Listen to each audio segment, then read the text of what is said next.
Mrs. Ikra Chaudhary ji. No, you can speak. If your name is in the list, I will provide time for the speech. You can counter it in your speech when the turn comes. No, when the turn comes, you can counter. Yes, madam. धन्यवाद।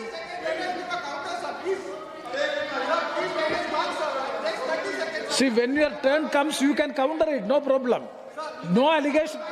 No, 1 second. No allegation is made against you. No allegation, nothing, madam.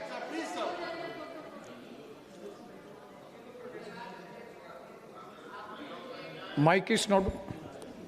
धन्यवाद अध्यक्ष महोदय, आपने मुझे बेहद महत्वपूर्ण चर्चा पर अपनी बात रखने का अवसर दिया।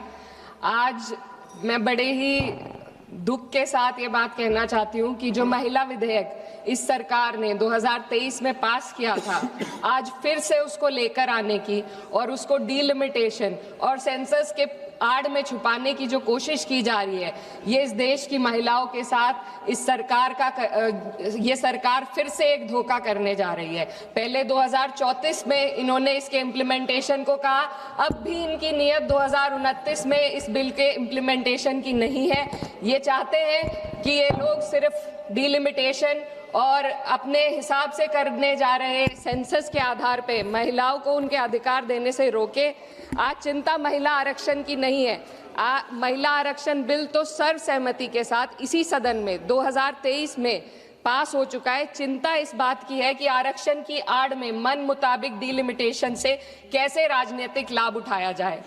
माननीय अध्यक्ष महोदय, वर्ष 2023 में इसी सरकार ने देश को बताया था कि महिलाओं का आरक्षण केवल नई जनगणना और परिसीमन के बाद ही लागू किया जा सकता है। इसे न्याय और सटीकता के लिए आवश्यक बताया गया, लेकिन अब मात्र 3 वर्षों के भीतर वही सरकार कह रही है कि नई जनगणना की कोई आवश्यकता नहीं है। इन 3 वर्षों में ऐसा क्या बदल गया? क्या संविधान बदल गया या सरकार की प्राथमिकताएं बदल गई? ये अचानक आई तत्परता महिलाओं के लिए नहीं है, बल्कि चुनावी लाभ के लिए है। पश्चिम बंगाल और तमिलनाडु जैसे राज्यों में चुनावी प्रक्रिया चल रही है, इसीलिए सरकार का यह बदलाव किसी ठोस बुनियाद पर आधारित नहीं, बल्कि शॉर्ट टर्म पॉलिटिकल माइलेज पर आधारित है। पहले कहा गया कि अपडेटेड आंकड़ों के बिना प्रतिनिधित्व अन्यायपूर्ण होगा, और आज उसी सिद्धांत को नजरअंदाज किया जा रहा है। ये और कुछ नहीं, सिर्फ और सिर्फ पॉलिटिकल अपॉर्चुनिज्म है। माननीय अध्यक्ष महोदय, इस विधेयक की सबसे बड़ी खामी यह है कि सरकार जानबूझकर पुराने आंकड़ों का उपयोग करना चाह रही है।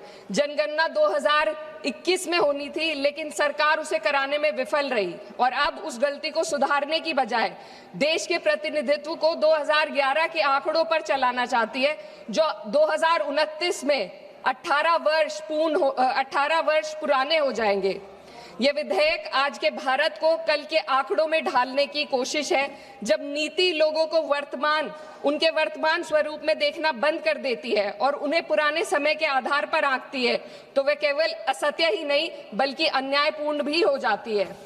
माननीय अध्यक्ष महोदय, हमारा संविधान एक स्पष्ट ढांचा प्रदान करता है। आर्टिकल 82 ये सुनिश्चित करता है कि परिसीमन जनगणना के बाद हो, और आर्टिकल 81 और 170 ये सुनिश्चित करते हैं कि प्रतिनिधित्व जनसंख्या के आधार पर हो, ताकि हर वोट का सामान्य मूल्य रहे। लेकिन ये बिल सीधे एक व्यक्ति एक वोट के सिद्धांत को प्रभावित करता है। माननीय अध्यक्ष महोदय, स्थिति और चिंताजनक हो जाती है जब हम परिसीमन आयोग को दी जा रही शक्तियों का आकलन करते हैं। यह आयोग सीटों के आवंटन और निर्वाचन क्षेत्रों की सीमाएं दोनों का निर्णय करेगा, और सबसे महत्वपूर्ण बात यह है कि इस निर्णय को किसी भी न्यायालय में हम चुनौती नहीं दी जा सकती। इससे ऐसी स्थिति उत्पन्न होती है जहां सत्ता पक्ष पूरे देश के पॉलिटिकल मैप को अपने लाभ के लिए बदल सकती है, वे भी बिना किसी न्यायिक निगरानी के। इस शक्ति के दायरे को समझने की जरूरत है। आज सीमाएं तय करेंगी कि कौन किसका प्रतिनिधित्व करेगा, किस समुदाय की आवाज सुनी जाएगी और किसकी नहीं। महोदय, डेमोक्रेसी में पावर के साथ साथ चेक और बैलेंसेस होना बेहद जरूरी है।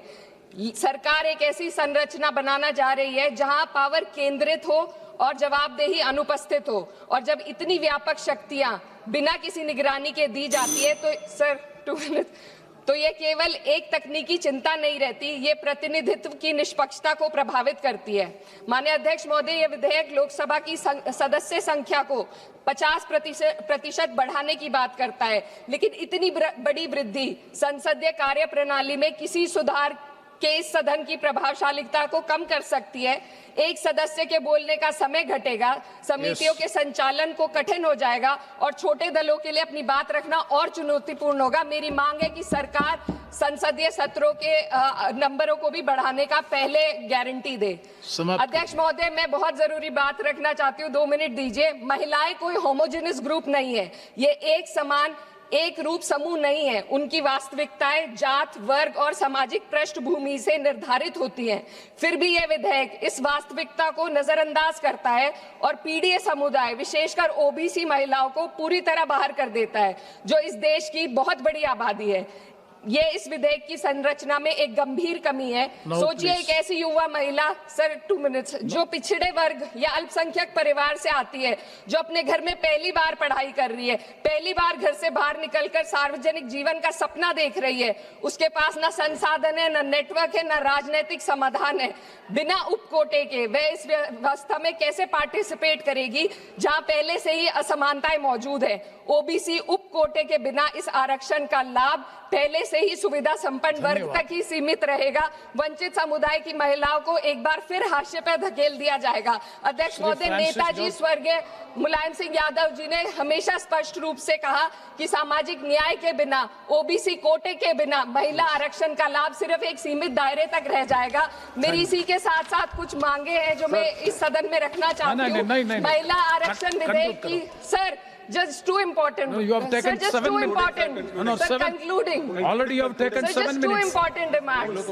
No, you Sir, conclude just करो. too important demands. You conclude करो ना. Delimitation और जनगणना के आंकड़ों को महिला आरक्षण विधेयक के साथ कोई संबंध नहीं है। यदि सरकार महिलाओं के आरक्षण को जनसंख्या के आंकड़ों से जोड़ने पर तुली है, तो आधी आबादी जिसे कहते हैं, महिलाओं को उनकी जनसंख्या हिस्सेदारी के साथ 48 से 39% आरक्षण देने का काम करे। महिला विधेयक को डिलिमिटेशन और सेंसस से डीलिंक करके 29 में लागू किया जाए। ओबीसी महिलाओं को आरक्षण दिया जाए। देश की रिलीजियस माइनॉरिटीज की महिलाओं को भी एक कोटा इसमें दिया जाना चाहिए और गरीब वर्ग की महिलाओं के लिए राज्य द्वारा चुनावी खर्च का प्रबंध किया जाए।